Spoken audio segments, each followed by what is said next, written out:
What's going on, you mad snakes? It's Blake and Kelly here, back for another episode of the Sports Medicine Project.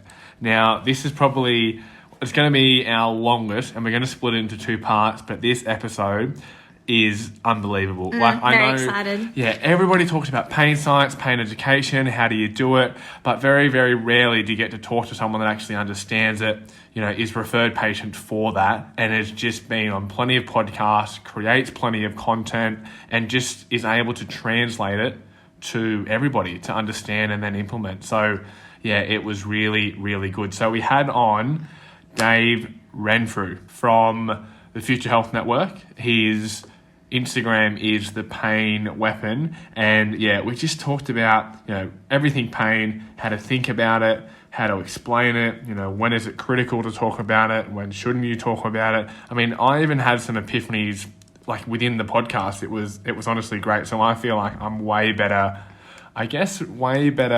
equipped to just tackle the topic in general. And again, it's not just chronic pain. Everybody experiences pain. So we also talked about imaging, and intervention and how it relates to pain. It was just awesome. I mean, what do you think, Kelly? Yeah, I really enjoyed the conversation. So Dave and myself work at Newcastle Performance Physio. So a lot of the topics that we covered is something that Dave and I have talked about on numerous occasions. So it was really cool to dive into it through a podcast. I'm really excited for you guys to all listen to it and get something out of it as well. Yeah, that's Dave. Dave's the director of Newcastle Performance Physio. So, yeah, it was bloody awesome. I feel pumped up again. I'm pumped up every time we talk. So I hope you guys are feeling the enthusiasm, because I'm ready to rock and roll. So, again, Kelly and I are going to talk about one thing that annoyed us and one thing that we learned. Kelly, you go first. What do you got?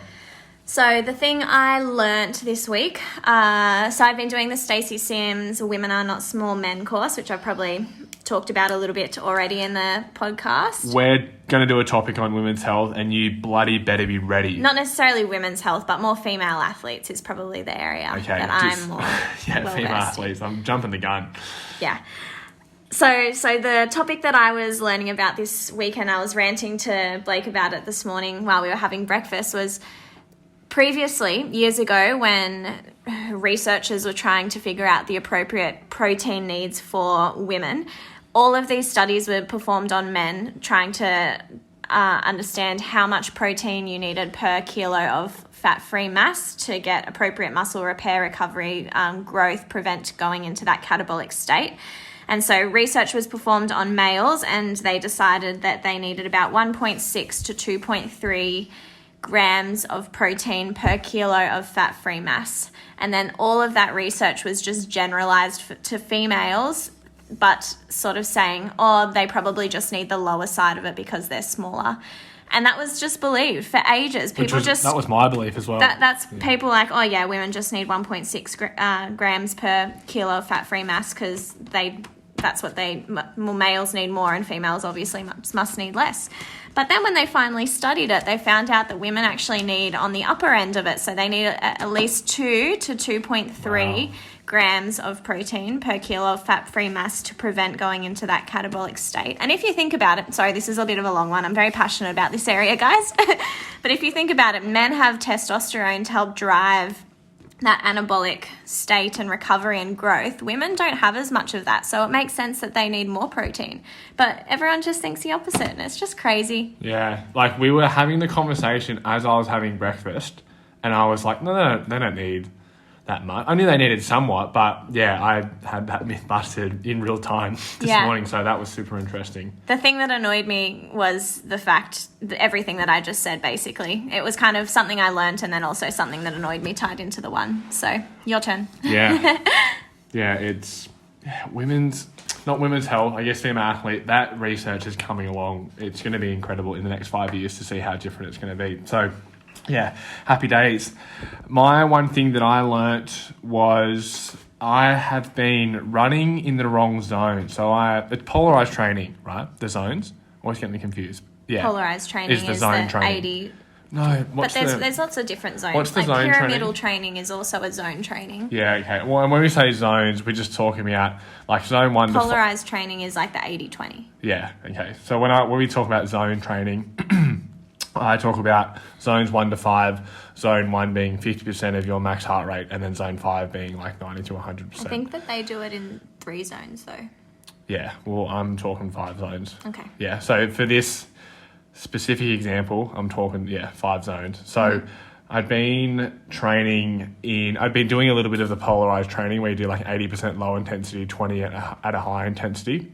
And I, for some reason, thought that my zone 3 was my zone 2. So I'd actually been training at a higher heart rate. So it's like the uncomfortably comfortable zone 3 grey area where you're not going easy, but you're not going really hard. So not to say it's worthless, but it wasn't the goal of my training. So I had to really, really slow down and keep my heart rate quite low, which was really good. I found it quite interesting, and I felt really good after the run, surprisingly. I usually feel pretty tired and pretty buggered, but I come back and felt fine, which I'm sure is how you're meant to feel with some of your training. So that was the annoying thing for me. Sorry, that was the one thing I learnt. My thing that annoyed me was clinicians posting in forums asking for help, again, which is fine, but asking for help on cases that are like, this person's had ongoing pain for 2, 3, 5, 10 years. These are all the results. We've got an x-ray, we've got an ultrasound, we've tried all this. What do you think we should do next? The first thing is, you shouldn't be asking people what you should do next because they can't answer. They don't have a complete understanding of the patient. They've only got the information that they've given you and they've never seen the patient in their life. Secondly, if you're asking other people for answers, do you not think, and I understand it having access to different health professionals, do you not think somebody else needs to see this person? Whether it be, I say it all the time, maybe a more experienced clinician, a sports doctor, sports physician, an orthopedic surgeon, there has to get to a point and you've got to have some objective measure where you're like, all right, this isn't working. I'm not going to reach out on this forum and ask people for help. I'm going to send them on to someone else that's probably going to be able to do more than what I can. When is that point? So, I understand that you can do it to learn, but you just, if you're asking people about injections and you don't give injections, why are you doing that? I mean, that's not your call to make. Yeah, that really gave me an irk. Anyway, so yes, we had a great podcast. It was awesome. It's in 2 parts. It's definitely worth the whole way through. There's so many learnings in there. I think this is probably one of our best ones yet. So listen on, and we'll talk to you guys next week.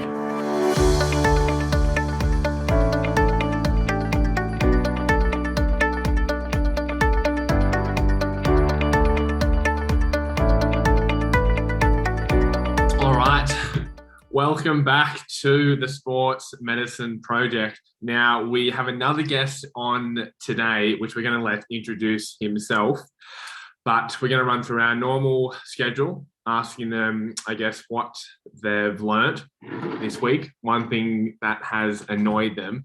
And we're going to talk about probably one of the best topics, and I know you hear Kelly and I go on about it all the time. Now I've got someone on that actually knows how to explain it. We're going to talk about pain.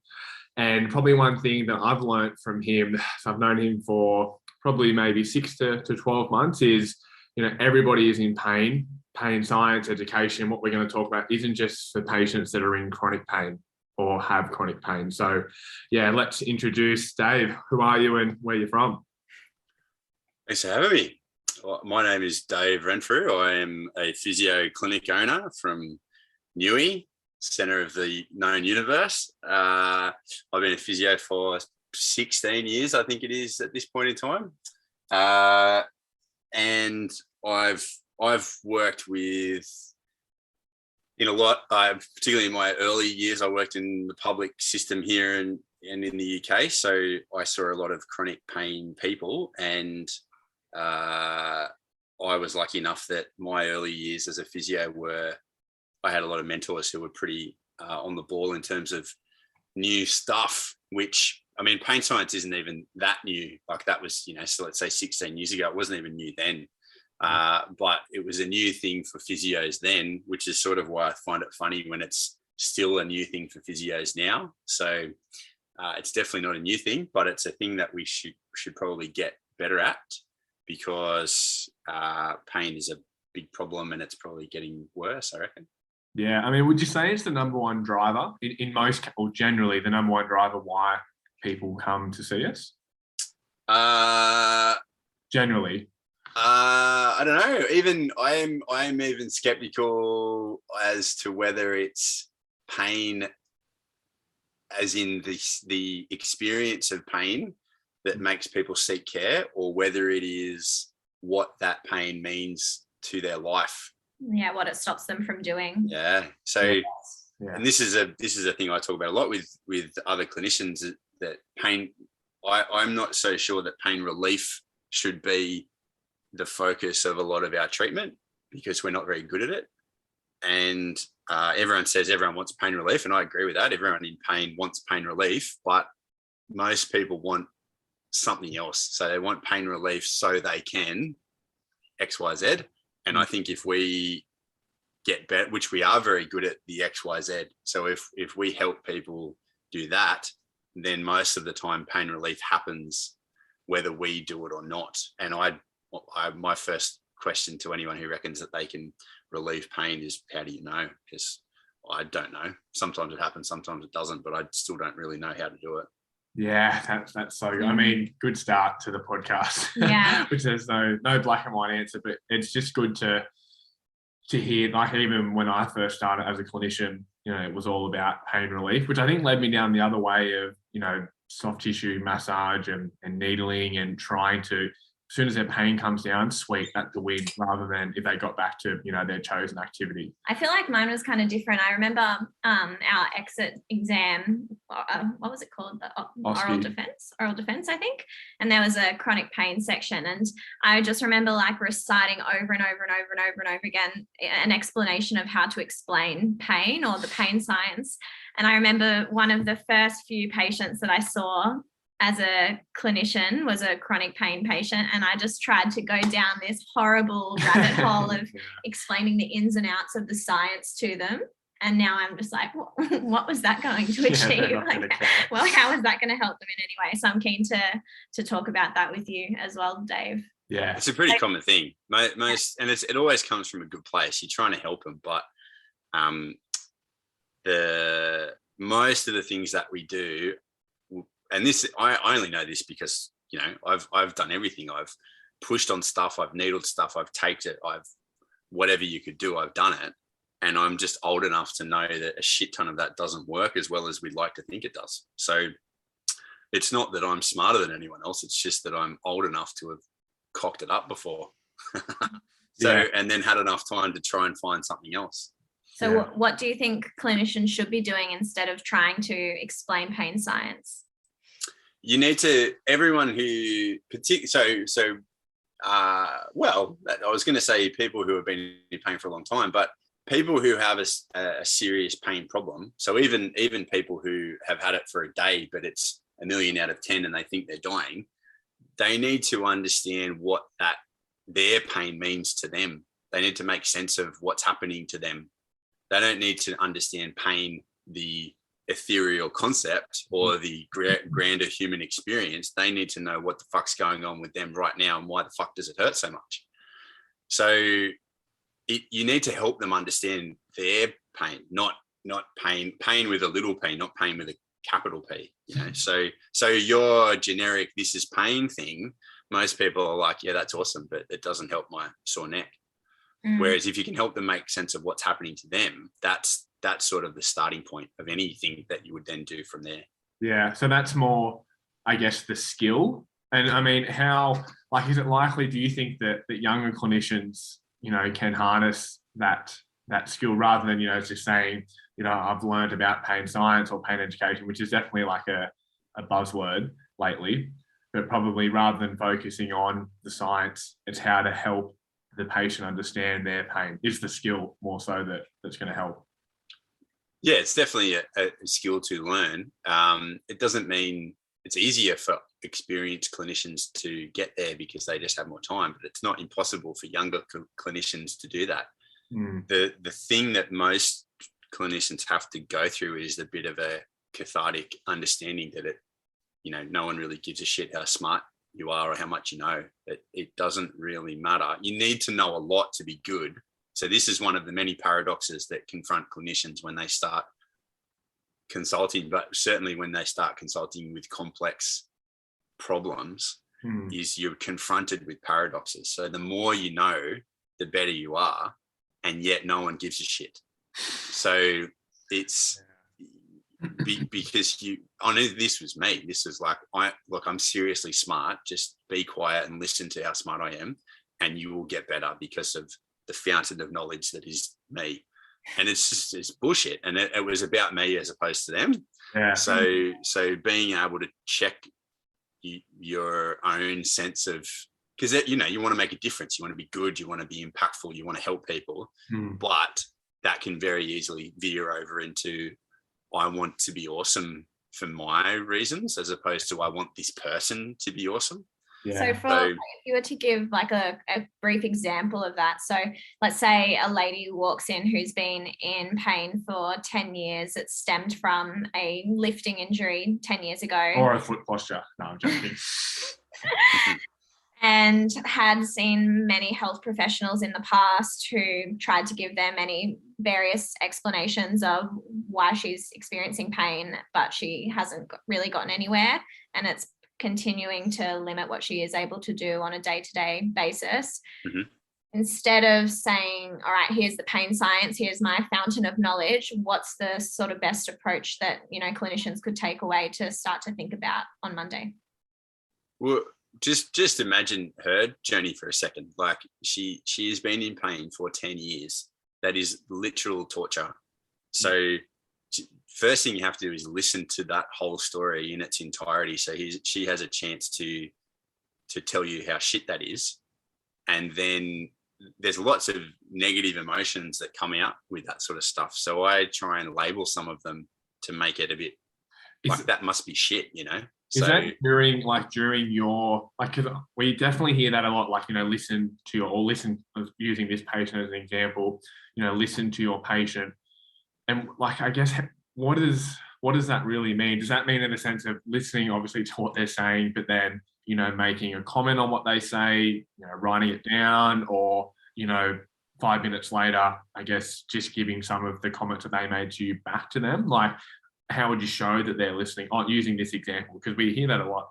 Yeah, I think you have to show that you can't just sit there and active listening is probably the term. So you have to show some ways of showing that you've understood. So that could be repeating key points. That could be summarizing what they've said. That could be what I would call tactical empathy. So you're trying to not picture yourself as that person, but you're just having an understanding of what that must have been like, and labeling some of those emotions that surely would come through, which would be frustration, anger, suffering, the disability that goes with it. And you just saying, that must be shit. I'm often very grateful that they've asked someone else, because the normal human reaction in that would be, fuck it, I'm not talking to any of these assholes ever again. Yeah. I'm just going to go and sit in my corner and cry for the rest of my life. So I'm really quite grateful that they try again, because that takes a huge emotional effort to do that. And just by doing that, it's because and we might talk about this a bit later, but it's actually, that's not amazing or special, but it's very unusual. Most people feel like no one listens to them. They feel trivialized. They're told it's in their head, etc., etc., etc. And then to follow on from your question, Kelly, is what do you do? So you ask them. So at the end of all that, and all those people that you've seen, why do you think it still hurts? And the most common answer I get is, I've got no idea, which is just mind blowing, So this talk of pendulum swinging too far towards pain, blah, blah, blah, is bullshit, because most people out there who are in pain and have been in pain for a long time have absolutely no idea why they are still in pain. Yeah. When you're verbalizing it back to them, and this is something that I've struggled with more so just because probably in the last couple of months, my key word in my life at the moment is the CBIC language. I just think of it all the time because I've been For the reading. last 2 years. Yeah, the first 6 months of when I learned about it, I had to ask Kelly what the meaning was because she knew a lot about pain. So now thinking about that, like if you're verbalizing it back, do you say to them, point blank, that must be really frustrating, or that sounds really horrible that you've been in that. Is that making their experience worse, or is that you would do something like that? Like, I guess just verbalizing it back to them, but making it a crappy experience, or saying they've been in a crappy experience? I guess my question is, given what's happened to them, would me saying that add anything to the burden of what they've already been through? Yeah. You don't need to tell people in pain that they're in pain and that it's shit. Like, they're pretty aware of it. And I don't know how you could make it worse. Maybe if we're talking about, if we go another level of complexity and talk about some sort of traumatic experience, then maybe. But I'm not a psychologist, so I very rarely deal with trauma-based pain. Yeah. Let me completely separate that and just say maybe, and I don't know if they're reliving some traumatic event, then absolutely. But if you're just saying that it must be shit to be in pain, then I think that's a pretty normal human emotion. I think CBIC language is things that are created for them that make them feel worse. Yeah. So these things like, you've got the back of an 80-year-old and, it's completely bone on bone and wear and tear and all these shitty rhyming couplets that doctors invent to tell people that they're, close to death, which is not true. That's probably where you'd go with nocebo stuff, not just labeling negative emotions. I don't think that can create a negative health experience. And do you think, like with Kelly's example, and like we said at the start of the podcast, it's not just for chronic pain patients. Would you, generally with most of your patients, whether it be the pain that developed in the last couple of days, couple of weeks, couple of months, or couple of years, try and, I guess, find out or have them have the realization of what their pain means to them? I'm just thinking of Kelly's example of that lady and, a footballer on the weekend that hurt his shoulder. Does it change too much? There's obviously some change there, but do you still try and get them to understand that? Yeah, I think that question, like, what do you think it is? Why do you think it hurts? Is a pretty valid one. I think the thing I realized a while ago was that people don't all of a sudden develop this extra complexity 3 months after they have a problem. Like there aren't any physiological changes that occur at 3 months that turn into chronic pain. It's just when it's been there for longer, it's just heaps better at what it does, which is more complicated. But people are still complex as anything at any point in time. And there are levels with which you should delve into that complexity. It's just sometimes you don't need to. So all those complex layers of a human are always there. It's just whether you need to spend any time on it when they've had one day of calf pain after a run. Do you need to go into, how they feel about it and their fears of the future and tell me about your relationship with your boss and whatever. Yeah. I'm being a bit flippant there, but you probably don't need to go into the detail or the backstory as much with simpler problems. But that doesn't mean that person is less complex. They just haven't had all of the complexity fire up. But it still comes down to the explanation and how you present the information to them as well, because I think those first few health professionals that they see is kind of almost like the make or break, particularly if it more so, I guess, like a back injury or a neck injury. That initial consult that they're having with that first health provider is going to be where they get the basis of everything moving forward from. Yeah. So you still need to be so mindful of how you are explaining things and the language that you are using, because that could dictate what the next, few years possibly look like. Well, that's one of the big things that my efforts are targeted towards, is trying to prevent the iatrogenic nature of chronic, particularly back and neck pain. Backs and necks are different. somehow. I think maybe because they house spinal cords that they're different. You might be able to contradict this, Blake, but chronic foot pain is not as common. So it's backs and necks are different. That's not to say that chronic foot pain is impossible. Of course it's possible, but the neck and the back seem to attract the unnecessary negative effects of healthcare more than anywhere else.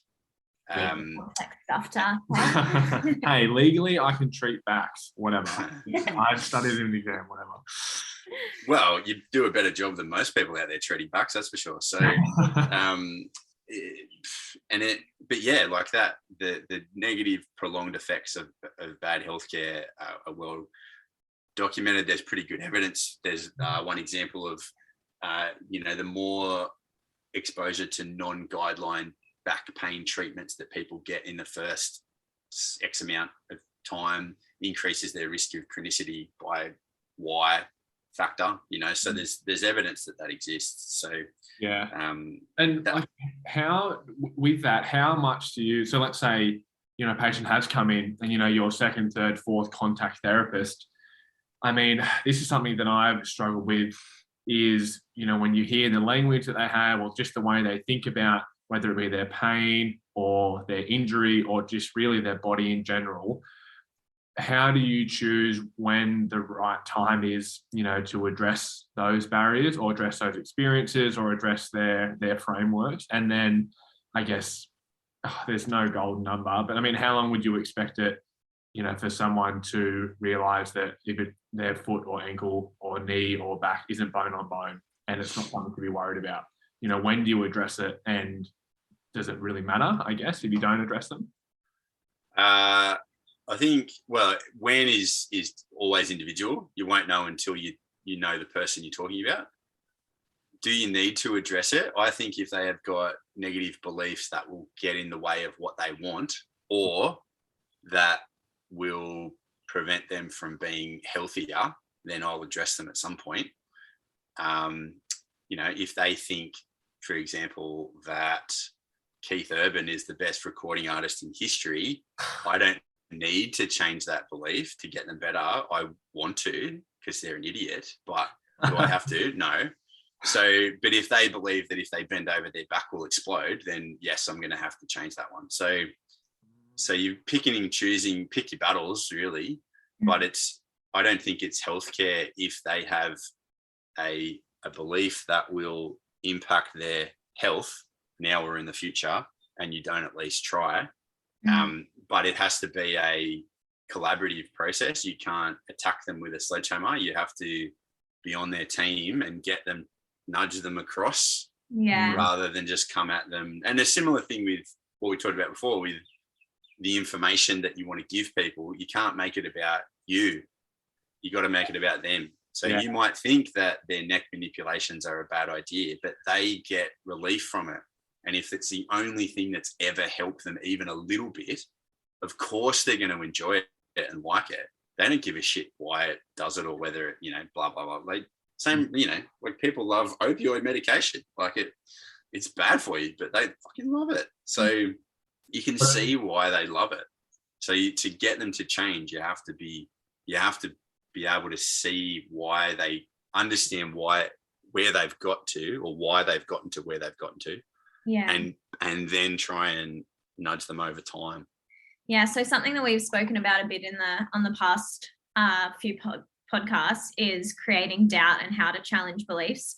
We probably haven't explained it quite as well as you can, Dave, and a lot of what I've spoken about in the past has all come from Dave. So challenging beliefs isn't as simple as laying down facts is pretty much what you've told me in the past. So what is the better way to go about breaking those beliefs down? Well, I think first of all, it comes from understanding a bit about yourself. I have beliefs that you won't change with any information, but they're not beliefs that are based in fact. They're based in identity or my life or something like that. A good example of that is religious debates. That's not a belief that's based on any fact ever, but it's a very strongly and widely held belief with lots of people. So when people have beliefs about themselves, that's a very strongly held, emotionally laden thing, and information isn't going to get anywhere near that, because what you're telling them by telling them, I think you're wrong, all they hear is, you're wrong about your own life and your own experience, which isn't the case. You're saying, so if they get to this conclusion that, let's pick something like, my sitting causes my back pain, you can't say no, it doesn't, because they have that experience and it's their pain. So they can be right and you can be right at the same time. So sitting could make their pain worse, but sitting isn't the root cause of the problem in their back. So how do you go about changing the fact that sitting causes their back pain? You have to understand the links in their reasoning process that have made them get to that point, and try and create data around how they got there. So my name for this is Inception. And if any of your listeners watch pop culture, they'll probably understand most of what I talk about, because it's all referenced in pop culture. So they have to think of the change in their thought process as theirs. If it's yours, it's just information that some idiot gave them. If they think about it and have to contemplate it, it becomes their idea, and therefore it's still part of their identity, and they can change their mind without feeling stupid or losing face or whatever it is you want to call it, that complex human idiots do, like we all do. Yeah, that's real. Like that example of sitting in back pain. I know we've been posting a bit on the Instagram for the listeners into this podcast about like how much does biomechanics matter in the development of pain, and you can use that example exactly. If they think their biomechanics is the cause of their pain, thinking the same thing, the way that they got there, and then creating doubt, I guess, through the steps that they went. Because that's a really common one, especially in lower limb stuff, and especially with runners. The way they foot strike or their foot posture or the way that they move, but understanding pain's multifactorial. I think then it lends itself really well to how you treat it, because if they can experience a difference to what they thought, that's probably the most powerful way of showing an alternative view of the world and them in it. So if they can feel it or they can see it within themselves, that's always going to be much easier to translate than you telling them. So using that example, could you say, let's say you've got a runner that always stretches and they're in pain, and then I'm not saying stretching is the worst thing, but if you told them not to stretch for the next week and instead gave them some strength training, and they had an improvement in their pain, they felt better with their running, would you say that would be enough for them to see and understand? Is that like the example you kind of just used, or that explanation? It might be enough. That would depend on them. Yeah. I think a better combination using that example is, can you get real world examples from their world where, for example, let's say Usain Bolt doesn't stretch. So that's an example from their world that contradicts their worldview. Can they think back into a time where they didn't stretch as much? Did they get injured? So you're getting them to contemplate the alternative, and then you go, okay, so how about if we, I can see why you think that's better, but what if we tried this for a period? If you get the same outcome, then do whatever you want. If you're better, then I would suggest it's because of this, and that might be better for you. Then the fourth way to do it is to create data around what stretching does. So if they think that stretching lengthens muscles, then you can give them information, not that strengthening is better than stretching, but you can change the information about what stretching is. So if they can see, rather than making muscles longer, if stretching is just the application of force and it's lower than loaded exercise, then they could see that they were right, that doing this loaded movement is good, that this one is better. Yeah. So that's how you're right and they're right, and everyone gets along. Yeah, that's what we've discussed previously. That's a good one. I remember having, like, when I was younger, a younger clinician, when someone would come in, and because like doing my my undergraduate and my postgraduate, just as a result, just had to read a lot of research. So I would just have, some random facts or understanding, and someone would come in, and I 100% thought that if I just hit them with these facts and just said stretching's bad, this is why strengthening's way better, that they would change their mind. I don't know why I thought that, but I think that I remember you coming home and saying, you've got to know these facts. You've got to have these things up your sleeve to be able to tell patients. And I was like, really? And you're right. You're definitely right, Dave. That's for me. Like, I like that. Doesn't mean all my patients, I think majority of my patients aren't going to. But again, some do, but the majority don't care. I don't know why. I know there's people listening to this that do think that, but it's just not the case. If you like it and it makes sense to you, it doesn't mean the patient sitting in front of you is going to enjoy it. The other aspect to that is, are you sure that you're right? So when you say stretching's bad, I'm not sure stretching's bad. No, it's not. But we've been down this debate already, Dave. but as an example, yes, you're that right. You're presuming that what you know is the truth. Yes, which everyone does. Yeah. But as soon as you look at how well do we know what we know, probably as soon as we get into painland, probably not very well. So when you don't have as a sort of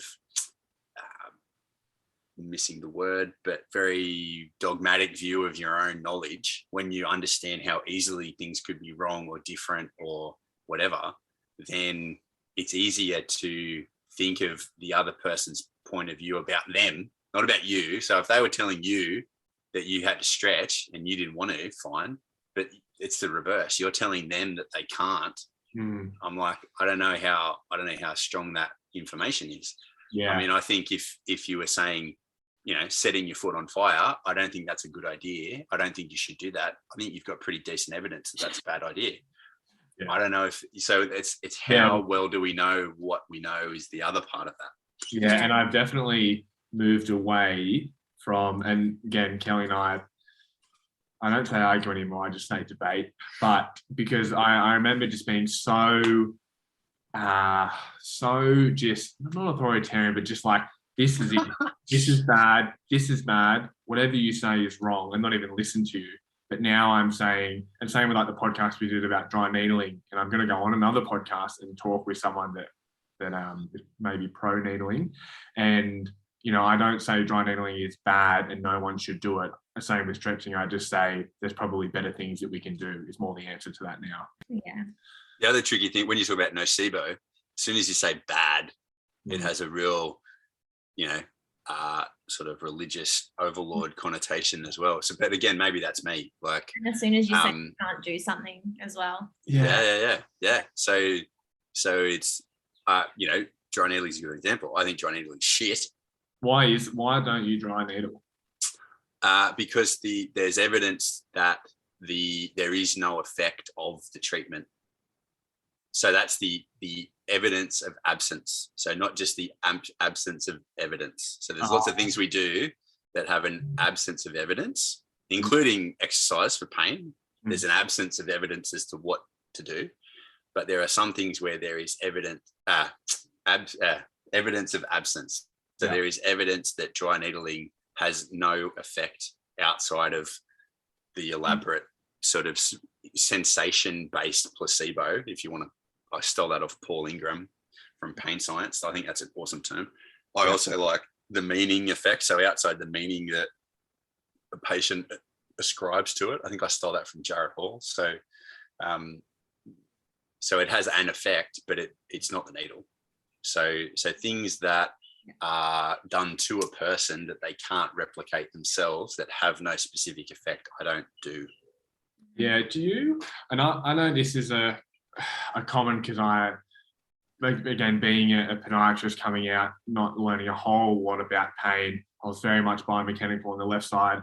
Then I swung all the way to the other side and went into the pain science and realized I didn't know much about that, and then kind of come back into the middle. And I would have this discussion and debate with people about, not saying or not needing to do dry needling and massage in the first couple of appointments, because you can probably do something better for their pain.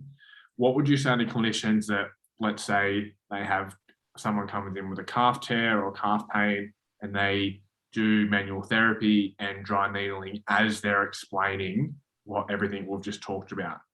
what would you say to that? Like, is that worth it, or is it better to not give them that sensation and just say it to them? I have no answer to what should you do. I only have questions. So why would you do that? Is my question. Why would you choose to do it? If you think it's going to fix it, if you think it's going to help with their pain. Would that be the more important question? What would a better option be? What if they thought that would help with their pain? The person, the injured person. Well, what if, like, so I don't think, I guess. So I think what Dave's kind of getting at is like more so finding an option that's going to help to modify their symptoms, but something that they can actually take home and replicate themselves. So not using an intervention that they have to continually come back into the clinic to receive, because that creates that passive reliance on the healthcare system when you can achieve a very similar result by sticking there glued into a ball for a minute. Yeah.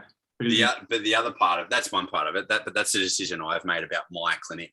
So, so if someone came in to my clinic and was adamant that I had to needle them, I'd probably just refer to them to someone who did.